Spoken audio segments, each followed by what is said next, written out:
Olá pessoal, como vocês estão? Espero que vocês estejam bem. Luca por aqui, mais uma vez. E um seguidor meu me mandou esse vídeo, né, da participação, na verdade é um trecho da participação do professor Carlos Nogué lá no podcast do professor Marcelo Andrade, né, onde ele vai falar aqui, eles vão conversar sobre a possibilidade de provar a existência de Deus. Eu achei um tema super interessante, é um tema que eu trato bastante, né, tanto na minha vida pessoal com os meus alunos quanto aqui. E evidentemente porque é o professor Carlos Nogué, para quem não sabe, né, o professor Carlos Nogué é uma das maiores referências, se não a maior referência hoje, quando o assunto é doutrina de Santo Tomás de Aquino, no geral, no Brasil. Ele não foi meu mestre, eu não tenho contato nem direta nem indiretamente com o professor Carlos Nogué. Eu conheço ele, eu não sei se ele me conhece, não sei se ele conhece o meu trabalho. Talvez já deva ter ouvido falar, né, mas talvez nunca tenha visto nada meu. E ele também nunca foi meu mestre, nunca aprendi nada com ele, meus mestres foram outros. Né? Certamente tem coisas que eu discordo com o professor Carlos Nogué, como por exemplo, eu acabo divergindo dele quanto à posição em relação à crise na igreja, e com certeza existem algumas outras coisas, se não muitas outras coisas nas quais nós não concordamos.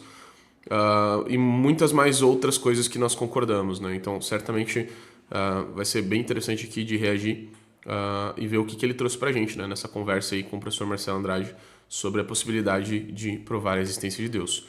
Por favor, se você apoia o meu trabalho, se gosta desse canal, já deixe seu curtir, deixe seu comentário, sua sugestão de vídeo para que a gente possa reagir aqui, tá certo? Eu tô tentando trazer vídeos com mais frequência aqui no YouTube, apesar, né, de muitos outros compromissos, principalmente relacionados ao Liceu, que é a nossa escola de educação católica pelo método socrático.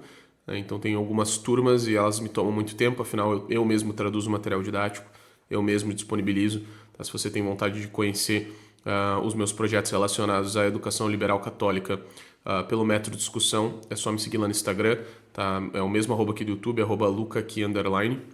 E lá é onde eu falo mais frequentemente sobre esses projetos, tá certo? Temos uma nova turma abrindo em janeiro e nós seguimos o currículo de filosofia do Thomas Aquinas College, imitamos tanto as obras quanto a ordem de leitura, tá certo? Então, se você quiser conhecer mais sobre esses projetos, tanto o Liceu quanto a Academia, que vai lançar em breve, é só me seguir por lá, me mandar um e-mail, enfim.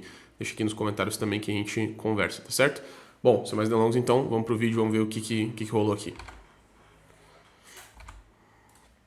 Possível provar a existência de Deus ou é tudo uma petição de princípio? Sim, é plenamente possível, mas eu gostaria de, se for possível, de fazer uma breve apresentação À vontade. da coisa em geral. Antes de tudo, Santo Tomás, a doutrina dele, que está plasmada mais perfeitamente na Suma, ele é algo inteiriço, ele é um sistema, tá certo? Do qual não se pode recortar uma parte, né? Ela se divide, a Suma Teológica, em 3 partes, a primeira das quais trata de Deus em si e Deus como princípio de tudo. A segunda parte trata de Deus como fim último de todas as coisas, e a terceira trata de Cristo como caminho para este fim, tá? Mas é tudo... Interessante, né? Eu não sei se essa é a... Muito interessante, o professor Carlos Nogueira sempre traz... Tudo que eu já vi dele, ele sempre traz coisas novas, assim. Acho que isso que é o mais interessante sobre ele, né? O professor Carlos Nogueira, ele sempre, quando ele fala de alguma coisa, ele traz algum ponto que, pelo menos pra mim, não é o usual, ao mesmo tempo que tá certo, né? E é muito bacana, assim. Então, eu não lembro exatamente qual que era a divisão que os meus professores atribuíam às 3 partes da Suma, mas era algo análogo a isso, mas não exatamente dessa forma, então muito interessante. Mas enfim, essa é a divisão da Suma. Tudo que ele falou até aqui tá certo, né? Então sim, é possível provar a existência de Deus, perfeitamente possível, pelo uso da razão natural. De fato, São Tomás faz isso, é verdade, né? Esta prova ela está condensada na Suma Teológica, mas ela não é tratada somente lá. Existem, né, claro que aquele é um argumento de alguma forma ali assumindo diversas coisas como verdadeiras, e se você tirar ele, né, de contexto, pode ser que seja uma prova que não seja suficiente, e de fato a Suma inteira deve ser lida, né, como um todo, né, deve ser vista, a obra de São Tomás deve ser vista como um todo orgânico, né, não pode ser recortado, e a divisão que ele apresentou da Suma também está correta, né? Então, a Suma é dividida em 3 partes, sendo que a segunda parte é dividida em 2, né? A primeira parte da segunda parte, a segunda parte da segunda parte, a segunda, e, enfim, existem diversas divisões que as pessoas atribuem a essas partes, né? Mas, de fato, o que ele trouxe aqui é bem interessante. interligado. Eu vou tentar dar um exemplo para que se entenda perfeitamente isso. Há outro livro dele, que eu traduzi, aliás, chamado Compêndio de Teologia, foi publicado já pela editora Eu acho que eu tenho esse livro aqui, aqui atrás, inclusive. Concreta, e vai ser por outra agora. As obras dele, as principais, Compêndio de Teologia e muito especialmente a Suma Teológica, são certos sorites. O que é sorite? O sorite é um silogismo ininterrupto. O que é um silogismo? Vou dar um exemplo aqui banal, né? Todo animal é mortal, mas todo cisne é animal. Logo, todo cisne é mortal. Pois bem, temos todo animal é mortal, é a primeira premissa. A segunda premissa é todo cisne é animal. E a conclusão que se tira disso, que é apodíctica, é prova, é demonstração, é a conclusão. No Sorites, a conclusão vai ser a primeira premissa do próximo silogismo. Perfeito, né? Então, muito interessante. Inclusive, o Dr. Michael Algros, né, um dos nossos professores lá no TC, inclusive um dos professores mais brilhantes da escola, ele simplesmente pegou os livros de Euclides, de geometria, e colocou tudo em forma de silogismo, né? Eu não sei dizer se todos os livros de Euclides são sorites também, mas certamente muitas proposições tomam como justificativa para suas premissas conclusões de proposições anteriores, né? Em Euclides. Em São Tomás, ele também fez isso. Então, ele pegou a prima pars inteira, né? E colocou ela toda em forma de silogismo, tá? Claro que esse é um trabalho mais fácil do que o trabalho com Euclides, porque, em grande parte, as formas dos silogismos estão bastante claras, né? Então, você lê argumentos ali, principalmente as primeiras questões, né? Questão 2 e 3 ali, é muito claro os silogismos que estão acontecendo. Bom, se você já tem familiaridade com lógica, vai ser claro o tempo inteiro, né? Mas até para as pessoas que não têm familiaridade com lógica, é muito fácil você mostrar para a pessoa que o que está acontecendo ali são silogismos, né? Então, o interessante é, por exemplo, quando São Tomás prova a existência de Deus, depois quando ele vai falar da simplicidade de Deus, na questão seguinte, muitas das coisas que ele vai provar lá, ele usa como justificativa para as premissas dos argumentos que Deus é um motor imóvel, que Deus é a causa eficiente absoluta, principalmente a conclusão segunda via, né? Eu lembro bastante de ter isso. Então, mas Deus é a causa eficiente absoluta, logo Deus não pode ter potência e tal. E porque ele não pode ter potência, logo, então ele precisa ser simples e, portanto, não pode ser composto de matéria ele não pode ser composto de matéria e forma, porque não pode ter matéria, etc e tal. Então, realmente, assim, bem interessante, né, essa introdução que o professor Carlos Nogueira está dando, mas que para quem já tem familiaridade, evidentemente, com a doutrina de São Tomás, isso aqui não é nada de novo sob o sol, né? Mas, de fato, muitas pessoas não sabem disso, né? Então, a Suma, é necessário que você entenda as primeiras questões para que você consiga entender as questões que vêm depois, né? As questões posteriores. Por quê? Porque São Tomás vai fazer como se fosse realmente um livro de geometria euclidiana, né? Ele vai usar como premissa do silogismo ou da prova seguinte algo que ele acabou de concluir na questão anterior, né? Isso é bem comum na Suma Teológica, sim. E isso ininterruptamente até o final. Tá? Por isso é que... Assim, eu não sei sobre a parte do ininterruptamente, porque aí eu teria que ter lido a Suma algumas vezes para poder dizer com certeza para vocês que isso não acaba, né? Que é ininterrupto.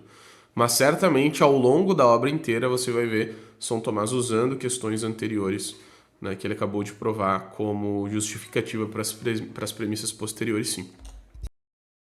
A Suma Teológica é algo inteiriço, né? Você não pode recortar. Você vai desde o Tratado de Deus Uno, que é um tratado antes metafísico que teológico, passa para o Tratado Deus Trino. Eu não sei se eu concordo com isso, tá? Mas isso é uma questão bem disputada na academia. De fato, o que está se tratando ali é objeto também da metafísica. Mas existe um certo movimento tomista também de rejeitar que o que está sendo feito ali seja meramente metafísica. Eu também acho que o professor Carlos Nogueira não acha que aquilo seja meramente metafísica. A frase que ele disse é mais metafísico do que teológico, né? Então ele não diz que há uma diferença de tipo, ele diz que tem só uma diferença de grau. Nesse sentido, refletindo sobre essa frase, eu acho que eu concordaria em primeiro momento, né? Que está sendo feito ali mais metafísica do que teologia, mas seria errado, por exemplo, dizer que só está sendo feito ali metafísica e não teologia, né? Que é uma tendência que algumas pessoas tendem a afirmar, ao meu ver, de forma errônea. Não acho que é o que o professor está afirmando aqui, mas enfim, quis parar para comentar isso porque eu precisaria meditar sobre isso um pouco. Depois das coisas saindo de Deus, né? Depois das coisas indo para Deus como causa final, e aí entra todo o relativo à ética e à política e à econômica, tá? Tudo isso interligadamente, né? Perfeito, né? Na primeira questão da Suma, logo na prima parte, São Tomás trata se a ciência sagrada ela é uma ciência especulativa ou prática. E ele diz que mais propriamente especulativa, mas que ela trabalha com o âmbito da filosofia prática ou das ciências morais, né? No sentido de que ela quer guiar e dirigir os atos dos homens até Deus. Então, realmente, você vai ver a Suma Teológica trabalhando com as três ciências que são parte da filosofia moral, ou seja, tanto a ética quanto a filosofia doméstica ou a economia, quanto a política são trabalhadas principalmente na segunda parte da Suma, porque é o fato de que a teologia quer dirigir os atos do homem, tanto no governo de si mesmo, quanto no governo das coisas, quanto no governo de muitas pessoas, quer dirigir todas essas coisas para Deus, né, que é para onde todos os atos humanos devem ser governados. É daí que vem a doutrina de Cristo Rei, assumida pelo magistério da Igreja. E no final, Cristo como o caminho. Eu sou o caminho, a verdade e a vida. Bom, então, nada se pode recortar se você quer manter a integridade do tomismo. A segunda coisa é que hoje as pessoas estão acostumadas a entender prova científica de modo falso. As pessoas estão acostumadas a entender prova como algo laboratorial. Né? Muito legal, né? Muito legal. Ele tá realmente definindo em que sentido, né, as 5 vias de São Tomás são, por exemplo, uma prova. E como é que ele está fazendo isso? Ele está fazendo isso discutindo a verdadeira noção de demonstração, né, de prova científica. E ele está fazendo isso através de um argumento que cria um contraste entre a verdadeira noção de prova, de demonstração científica, que vem desde Aristóteles, analíticos posteriores, e em contrapartida, em contraste, aliás, com a noção de prova que as pessoas têm hoje sendo educadas em uma educação moderna. Ou seja, para provar tem que ser uma prova fenomenológica, tem que ser uma prova ali laboratorial, né? E esse não é o único tipo de prova que existe. Veja que isso nem seria possível, porque se isso fosse verdade, nós não conseguiríamos demonstrar nada no campo da matemática, por exemplo, tá? Então, de fato, uma prova não precisa ser laboratorial, apesar de que, evidentemente, provas empíricas também são um certo tipo de prova, são provas, inclusive, eu diria que até mais evidentes do que outras, mas não são o único tipo de prova, e prova simpliciter não pode ser definida assim. Algo que se possa medir, algo que se possa calcular, algo que possa ser matematizável, né? É isso que as pessoas entendem como prova. Mas esta é uma prova muito pequena, né? Na verdade, não há provas em Santo Tomás, há demonstrações. Demonstração, isso eu vou falar para responder diretamente a sua pergunta, a demonstração ela é apodíctica, ela é e ponto, né? Não há por que não ser. Só pode deixar de ser verdadeira apodíctica por 2 razões. Ou pela má construção do raciocínio. Aqui é o famoso defeito formal, né? Ou seja, existe um problema na forma do meu argumento. Ou seja, meu silogismo ele está construído, meu argumento está construído de uma maneira errada. Se em certos silogismos, por exemplo, principalmente aqueles são modus ponens, modus tollens, eu acabar afirmando na minha premissa menor o termo consequente da minha premissa maior, né, eu posso estar criando ali uma falácia. Se eu estiver negando a antecedente, eu também posso criar uma falácia, a famosa falácia da negação do antecedente, afirmação da consequente. Então, por exemplo, se eu dissesse assim, se hoje chover, amanhã o chão estará molhado. Aí a segunda premissa é, hoje o chão está molhado, ou seja, estou afirmando a consequente da premissa anterior. Logo, ontem choveu? não é verdade necessariamente. Alguém pode ter pego uma mangueira e molhado o chão, né? Então, você tem aqui falácias sendo criadas. Então, um argumento, uma demonstração, ela pode falhar por um defeito na forma, ou seja, porque o silogismo ele está montado, o argumento está montado, estruturado de uma forma falaciosa, errada, ou por um defeito na matéria, ou seja, a própria premissa, o conteúdo daquela proposição não é verdadeiro, né? Que eu acho que é isso que ele vai falar. Coisa de que Santo Tomás, que era irmão gêmeo de Aristóteles, era incapaz, ou erro por premissa falsa. Tá? Por exemplo, na mesma Suma, nós temos várias vezes ele falando da incorruptibilidade dos astros. Isso é uma premissa falsa, que vai gerar uma conclusão não necessariamente falsa, mas muitas vezes falsa. Bom, então é preciso entender o que é demonstração. Se não se entende o que é demonstração, não se entendem as provas de São Tomás. E a demonstração é isso que eu disse. Todo animal é mortal. Né? Viemos agora, vamos vir com uma premissa particular. Todo cisne é animal. E a conclusão, todo cisne é mortal. Tá certo? Isto não há como discutir. A única chance disto não ser demonstração é que a premissa fosse falsa. Que premissa? Todo animal é mortal. Ou todo cisne é animal. O que é impossível, é evidente. Bem, as 5 vias caem nisto. Mas, para entendê-lo, é preciso retornar a uma coisa. A pergunta de se Deus é evidente.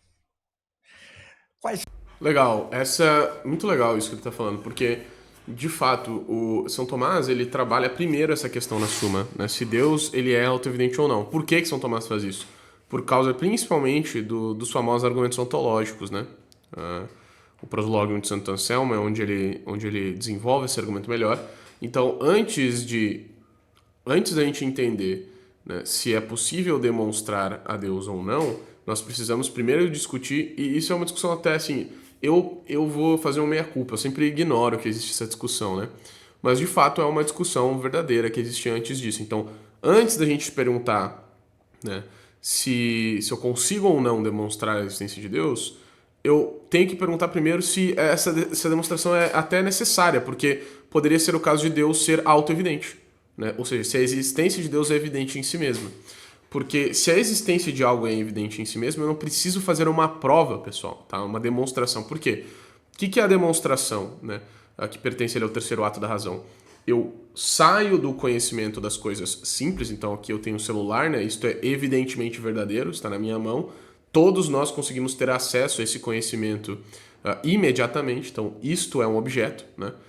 Então, se esta verdade de que este objeto existe é autoevidente pelos sentidos, eu não preciso demonstrar para vocês que ele existe. Simplesmente é verdade, tá entendendo? Então, eu não preciso demonstrar coisas como o todo é maior que sua parte, né? Porque eu nem tenho como fazer isso. São coisas, na verdade, indemonstráveis. As verdades evidentes são indemonstráveis, né? Então, como eu provo que a lógica está certa sem usar a lógica? Porque se eu vou demonstrar que a lógica é verdadeira, eu vou ter que fazer isso de alguma forma, como eu vou usar a lógica, né? E aí seria uma petição de princípio. Eu uso a lógica assumindo que ela é verdadeira para provar que a lógica é verdadeira, o que seria uma coisa completamente absurda. Então, as verdades autoevidentes, as coisas verdadeiras em si mesmas e imediatamente notáveis, são coisas das quais não necessitam de demonstração. Por isso que o professor Carlos Nogueira aqui está trazendo essa questão, né? Então, primeiro, a existência de Deus é autoevidente, porque se ela for, então eu não preciso demonstrar, né? Porque ela é evidente a todos. São as correntes de opinião quanto a Deus em jogo. São 6. Temos, antes de mais nada, o tradicionalismo. Não o tradicionalismo no sentido moderno, o tradicionalismo condenado pelo Vaticano I. Esse tradicionalismo não vê a natureza humana como capaz de conhecer a Deus. Por quê? Porque, assim, um pouco como Lutero, acredita que a natureza humana se corrompeu completamente. Razão porque só sabemos que Deus existe pela transmissão de uma revelação primitiva feita a Adão e Eva, que teria chegado aos nossos dias. Interessante, né? Essa é uma posição teológica esquisita em muitos sentidos. Eu não sei se Lutero exatamente, e aqui pode ser que seja o caso, né? Defendia uma depravação total, mas certamente outros protestantes defendem, né? Como os próprios calvinistas. Não sei se os calvinistas reformados, mas pelo menos, mesmo que eles não defendam em re, pelo menos em ratio, né? Pelo menos o nome que eles dão é esse, né? Então, depravação total. E olha que interessante, né? Se realmente houvesse uma depravação total, na verdade esse conceito de depravação total é absurdo em si mesmo. Mas se isso fosse até verdade, né, o homem teria que ser deficiente, ter tamanha deficiência nas suas capacidades naturais que ele não poderia sequer alcançar as verdades últimas, né? Basicamente, seria impossível ter uma vida intelectual por essa visão. Tá? Isso foi condenado pelo Vaticano I e, além do mais, o que nós vemos não é a continuidade de certa tradição, mas a deformação dessa tradição. É o que você vê na mitologia grega, egípcia e todas as demais. A outra corrente é o ontologismo. Este, por exemplo, Malebranche, o Berkeley, né? O Louis Lavelle, para eles, nós temos visão quase que intuitiva de Deus, imediata. E conhecemos tudo mais a partir de Deus, como se estivéssemos na bem-aventurança, né? A outra corrente é o agnosticismo. O agnosticismo, embora não descreia necessariamente de Deus, não vê nexos causais entre Deus e as criaturas, de modo que possamos, pelas criaturas, chegar a Deus. Tá? Isso é o que dizia São Paulo. As coisas invisíveis se tornaram visíveis pelas coisas criadas. Bem, e finalmente o ateísmo, no campo mais radicalmente oposto, que é a negação completa de Deus. Ou seja, não há Deus e ponto final, né? No campo católico, há 3 correntes. Eu disse aqui 6, são 7. A primeira corrente é de São João Damasceno, que é seguida um pouco, por exemplo, no século XX, por Garrigou-Lagrange, OP. Essa corrente São João Damasceno dizia que a ideia de Deus está inscrita em nós, em nossa alma. Tá certo? Por quê? Porque todos desejamos a felicidade. Ora, a felicidade é Deus. Logo, temos a Deus escrito na nossa alma. A outra é de Santo Anselmo, né? Que é a chamada prova ontológica. Mas esse nome foi dado por Kant e é um nome impróprio. Deveria ser a prova ideológica ou algo assim. Que é o seguinte: Deus é o que de maior podemos pensar. Mas, se Deus existe na nossa mente como tal e na realidade, ele é exatamente este maior que nós pensamos. Não seria tal se ele não existisse na realidade. Logo, Deus existe. Tá? E, finalmente, a corrente iniciada por Santo Tomás. Tá? Eu não vou pausar aqui para ficar discutindo o que eu acho que é de fato o argumento ontológico. Pra quem não sabe, eu sou muito fã do argumento ontológico, apesar de eu saber que ele está errado, né? Eu gosto muito, eu acho um argumento... Eu até hoje acho que existem partes do argumento que não foram ali realmente refutadas, né? Eu acho que São Tomás de fato refuta o argumento ontológico, mas eu continuo vendo beleza no argumento, né? Mas enfim, eu não vou pausar aqui para ficar dizendo se essas são as premissas, porque enfim, né? Nem o professor Carlos Nogueira quer ser tão estrito assim, né? Ele está dando só um contexto ali, tá? Então, não acho que é aqui onde ele quer chegar, então também não vou ficar, né, sendo rigorista aqui com algo que ele não queria ser. De fundo aristotélico, com pitadas de platonismo, né, que diz que não. Né? Deus não é evidente. Ele é evidente em si, mas não para nós. Assim como o Sol é o maximamente luminoso e, no entanto, o morcego não pode olhá-lo. Então, embora... Então aqui, né, na ordem do ser, Deus é maximamente conhecível, porque se ele não fosse maximamente conhecível, então ele não teria esta perfeição em seu grau máximo, e aí aqui nós teríamos que afirmar que há alguma potência em Deus. Então, na ordem de ser, Deus é maximamente conhecível, mas não na ordem do conhecer, né? Deus, na verdade, é a última coisa da qual nós conhecemos. Ele é o fim da vida intelectual, né? Para Deus seja o maximamente evidente em si, ele para nós não o é, né? Mas, ao contrário do que dizem alguns, pode-se provar sua existência. Pode-se provar que ele exista e, ademais, conhecer algo da sua quididade ou essência. Parece muito interessante quando dá pra perceber quando uma pessoa tem contato com a Suma Teológica pelo jeito que ele falou essa última frase, olha só. Se provar sua existência. Pode-se provar que ele exista e, ademais, conhecer algo da sua quididade ou essência. Isso aqui é quase ipsis literis, né? O que São Tomás fala na Suma. Então, certamente o professor Carlos Nogueira já deu aulas sobre isso, aulas infinitas, numerosas sobre isso. Então, até o jeito de falar é muito semelhante, né? A forma como está escrito. Algo, né? Conhecer a Deus por essência só na outra vida. Não é possível só para os que se salvam, etc. Bem, então, é possível provar. Qual é a demonstração mais propriamente científica? É aquela que vai da causa para o efeito. Você, conhecendo a causa, chega ao efeito. Isso se chama demonstração propter quid, ou seja, pela causa. Você vai aqui. Esta é a demonstração mais propriamente científica. Mas há outro tipo de demonstração.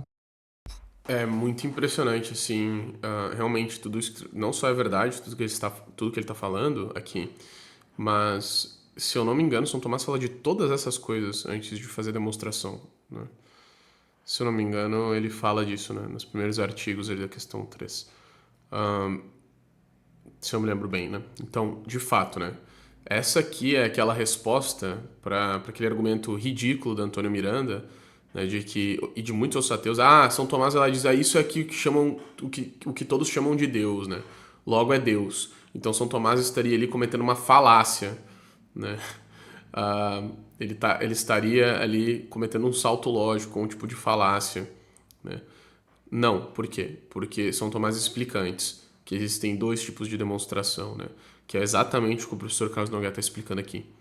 Então, por que não é verdade São Tomás cometendo uma falácia? Porque as provas que ele está fazendo, as demonstrações que ele está apresentando, né, para provar a existência de Deus, não são demonstrações propter quid. São demonstrações quia, ou seja, são demonstrações pelo efeito. Tá? Que se chama demonstração quia, ou pelo efeito. Você, conhecendo o efeito, chega não à essência da causa, mas chega à sua existência.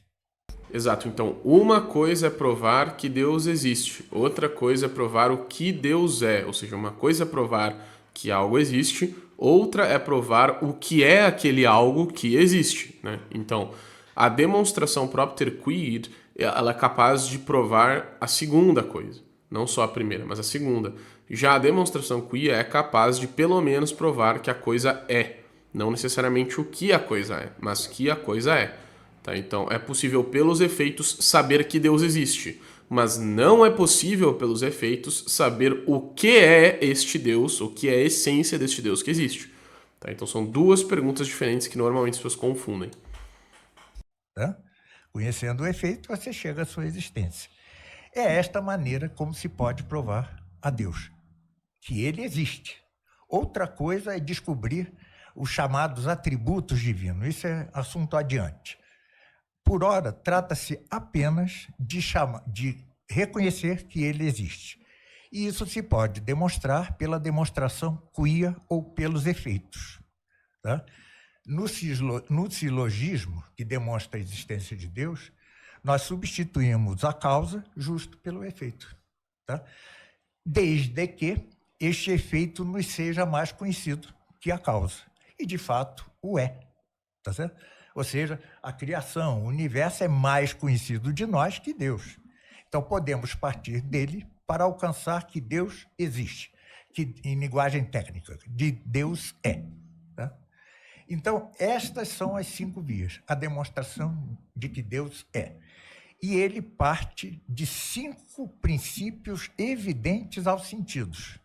Nós vamos ver aí um a um. Um é o movimento, outra a causa eficiente, outra questão do necessário e do possível, a outra dos graus dos entes e, finalmente, a ordem ao fim de entes não inteligentes. Esse é o governo do mundo. Então, você parte de coisas assim, como na primeira. Nós vemos que algumas coisas se movem. Ora, isso é evidente aos nossos sentidos, né? Aqui, ó. Vemos que alguma coisa se move. Ele parte desse mínimo apreensível pelos sentidos, e depois se vai elevando. Então, é desta maneira que se pode provar a existência. Perfeito, né? Canonicamente aqui, tudo defendido certinho como tem que ser. Quanto aos outros atributos que podemos conhecer, Deus é infinito, Deus é ingerado. Então, esta parte do conhecimento de certos atributos de Deus é a parte negativa. Exatamente, né? Então, a parte... Impressionante, né? Muito bom.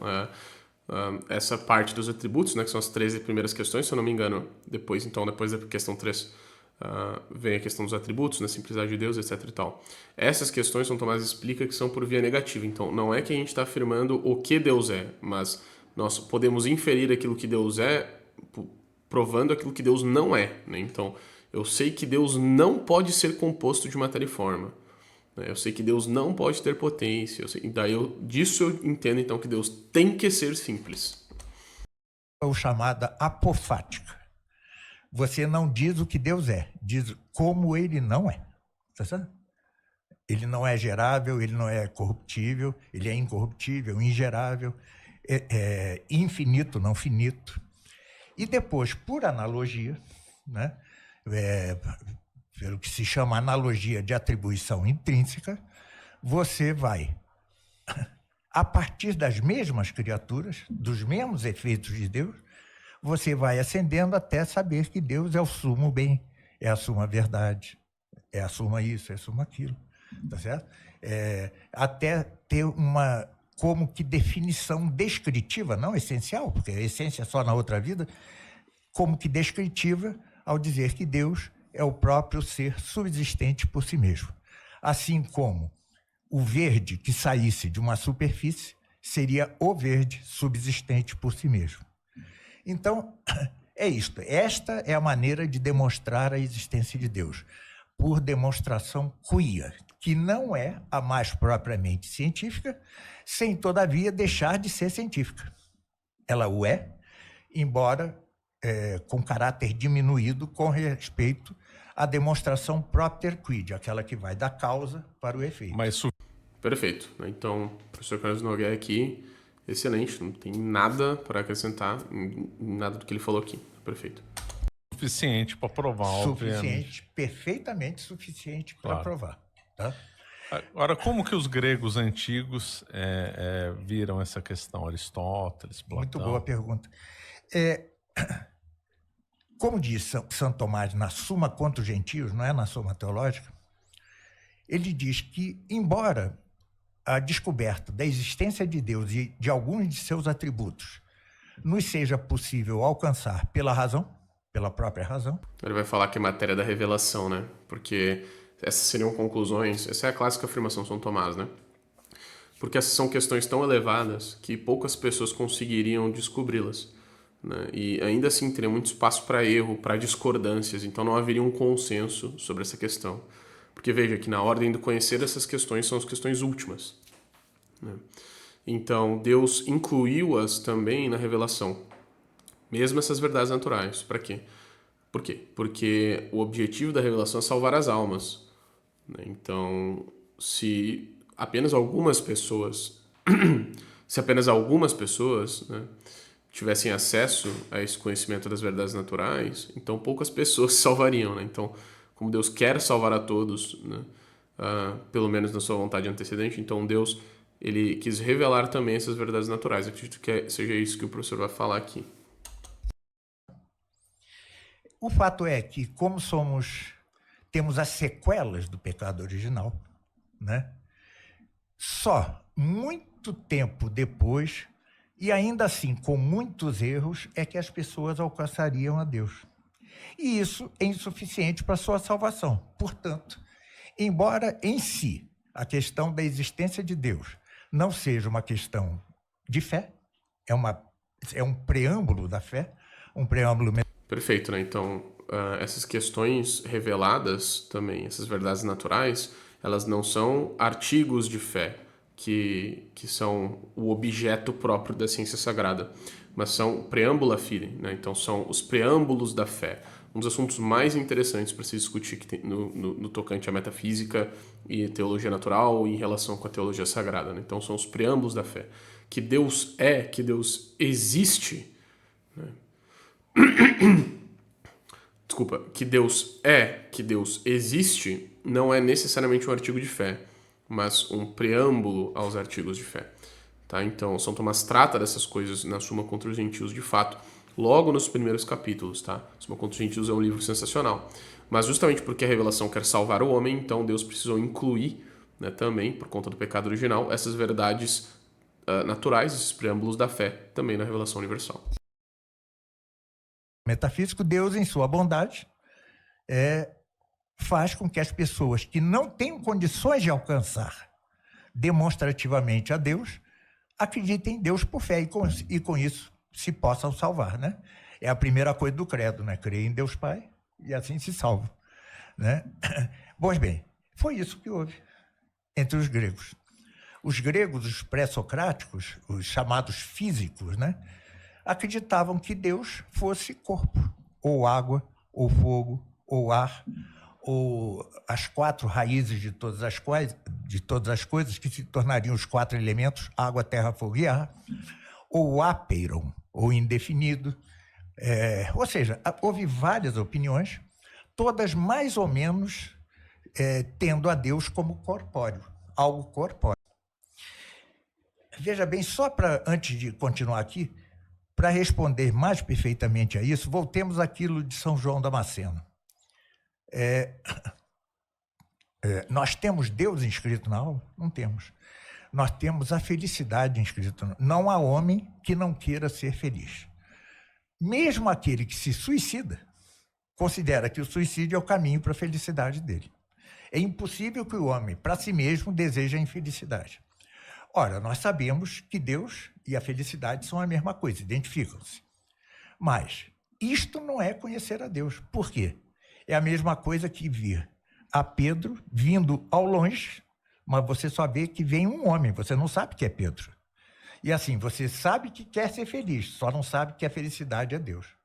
Perfeito. Então, que a felicidade é o objeto último tanto da vontade, né, humana, é algo que todo mundo concorda. Agora, isso Aristóteles traz logo no primeiro livro da Ética, né? Então, que a felicidade é o fim último da vontade humana, é o fim último do homem, todo mundo deseja a felicidade, isso todo mundo concorda. Agora, o que é o objeto, o que é esta felicidade última, é o principal objeto de discordância entre as pessoas, né?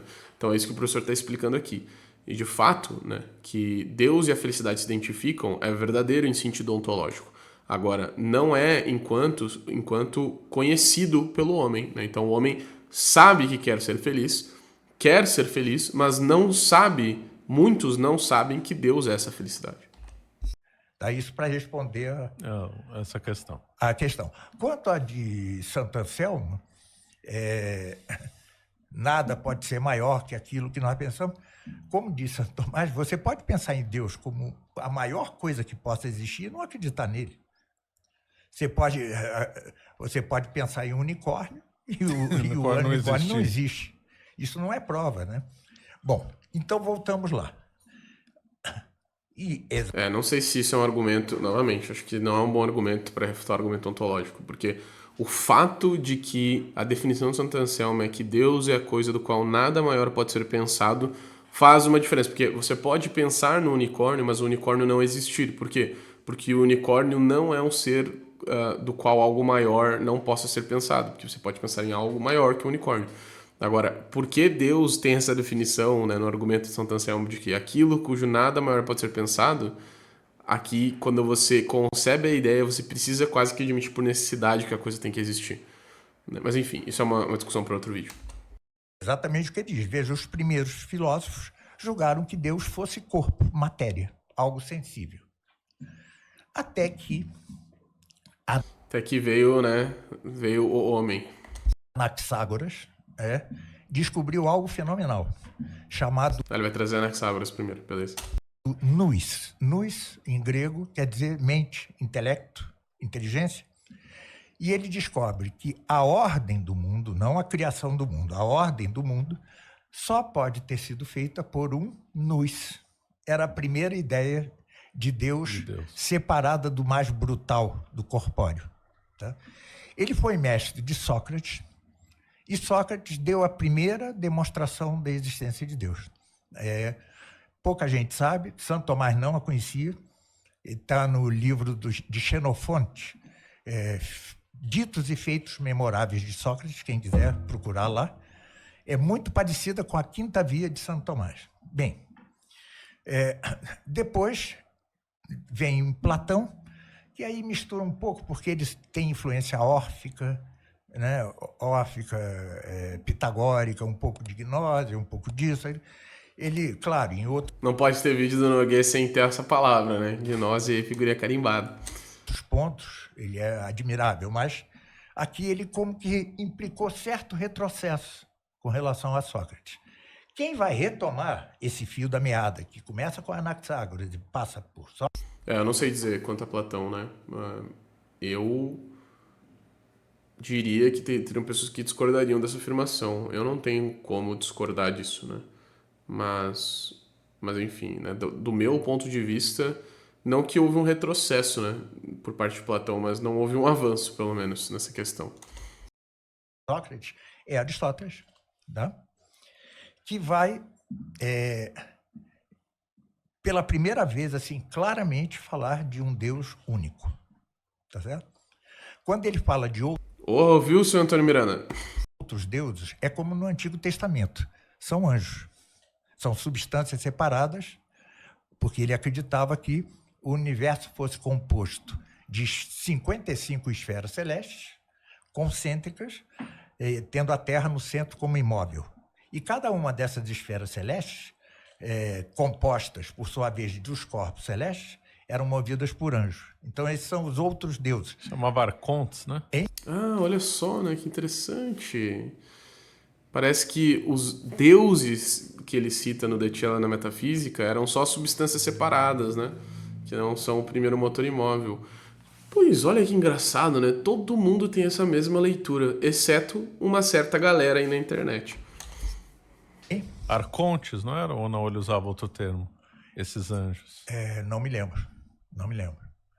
Mas é o que nós chamamos anjos, mas tinha uma função apenas física, cosmológica, né? Tão somente. Bom, mas ele não alcançou o central. O que é o central? É que Deus criou tudo de nada. Tá? Veja, mostra-se assim como o maior dos filósofos gregos levou muito tempo de sua vida e chegou a Deus com defeito, tá certo? Por isso é que Deus, logo de imediato, tanto na antiga revelação... O que já é admirável, né, pessoal? Sim, o que Aristóteles fez é algo absurdo, né? Tanto é que o pessoal brinca, chama ele de quinto evangelista, porque não é possível que ele tenha conseguido chegar em todas as conclusões que ele chegou sem uma revelação, né? Realmente admirável isso. No Antigo Testamento, como no Novo, ele dá também a si mesmo, ele dá-se a si mesmo como matéria de fé. Tá? Então é isso. Quem melhor chegou foi Aristóteles. Deus, como se mostra na Suma Teológica, ele é o princípio de tudo, ou seja, ele é a causa eficiente de tudo. Ele é também a causa paradigmática ou exemplar. Por quê? Tudo quanto existe, desde as espécies até os indivíduos, corresponde a ideias dele. Assim como a catedral corresponde à ideia de um arquiteto. Tá certo? E é também a causa final. Por quê? A causa do universo é a bondade de Deus. Tá certo? Aristóteles chegou a duas causas. A eficiente, mas sem criação, e a final, mas não a paradigmática. Não chegou a isso. Então, chegou com defeitos. Como se diz, foi Aristóteles quem fundou a metafísica, porque estamos tratando de metafísica, não de teologia. Fundou, mas a metafísica não saiu da infância. foi preciso esperar séculos e séculos até chegarmos a Santo Tomás, que retoma Aristóteles, conclui o que ele não concluiu, a partir de seus próprios princípios, e ainda põe como um domo, uma cúpula, no edifício aristotélico, com a doutrina platônica da participação. Tá? E vai fundar uma metafísica completamente nova, que posteriormente seria assumida pelo magistério da Igreja, em particular pelas 24 teses tomistas, né, aprovadas por Bento XV, encomendadas por São Pio X e aprovadas por Bento XV. Aquilo é como a canonização da metafísica de Santo Tomás. Né? Tá? Então, eu não sei se eu comento sobre isso ou não, assim, eu não sei até que ponto toda essa narrativa é de fato, enfim, aquilo que aconteceu, porque aconteceu dessa forma. Eu não sei até que ponto a metafísica de fato, né, não obteve nenhum avanço até São Tomás, mas o que definitivamente a gente pode concordar aqui é que São Tomás, ele eleva a metafísica aristotélica, sim, a um patamar novo, né? E que sim, houve na história da Igreja depois de São Tomás principalmente, né, uma grande preferência do magistério pela doutrina de São Tomás de Aquino, o que não significa, ao meu ver, né, que haja um certo escanteamento, ou enfim, né, algum tipo de rejeição às outras escolas. Né? Acho que nem o próprio São Tomás defenderia isso. Tá? Então, existiram diversos outros escolásticos de diversas outras escolas com teses que não necessariamente pertenciam à metafísica de São Tomás, mas que eram tão excelentes quanto, né? E que ajudaram de muitas formas, tenho certeza que o professor Carlos Nogueira vai concordar, né? Que ajudaram de diversas formas a própria doutrina tomista a se desenvolver, né, melhor. Então, principalmente ali com Soares, nos Scots, né? Então, realmente eu não sei, eu não saberia dizer até que ponto, de fato, seria São Tomás, assim, exclusivamente importante para isso, mas de fato, ao meu ver, ele foi a pessoa mais importante para esse desenvolvimento, não sei se exclusivamente. Também nem sei se é isso que o professor quis dizer com essas afirmações, né? Mas pelo menos foi assim que eu entendi. Filósofos gregos eram isso, mas eles deram um grande salto, né? Nenhum outro povo na face da Terra antes de Cristo foi capaz de fazer o que eles fizeram. E se pensar teologicamente nos gregos, eles estão profetizados por Noé, que profetizou que seu filho mais novo, Jafé, habitaria nas tendas de Sem. De Sem surgiria o judaísmo. Sem semitas, né? Semitas. Enquanto de Jafé vêm os jônios.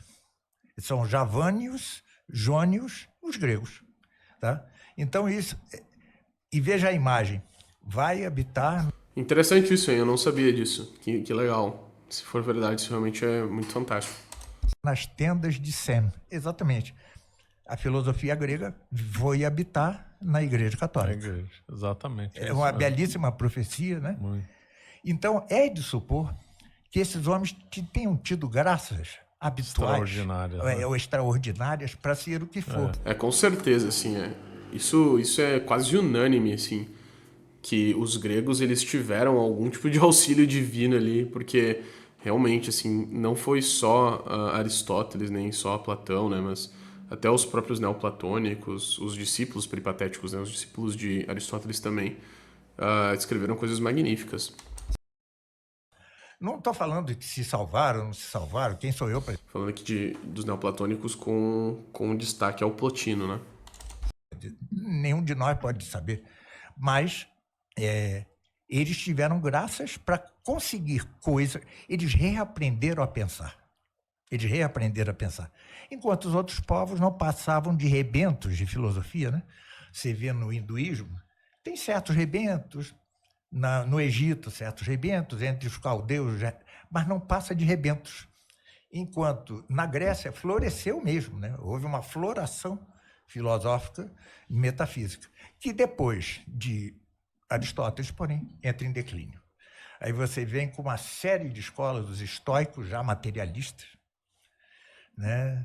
Depois vem os epicuristas, os cépticos, os nihilistas, e aí vemos uma decadência que só vai reerguer-se um pouco já no século IV com o neoplatonismo de Plotino. Mas veja, é a última tentativa pagã de negar a doutrina cristã da criação. É a última. Depois dela, não mais.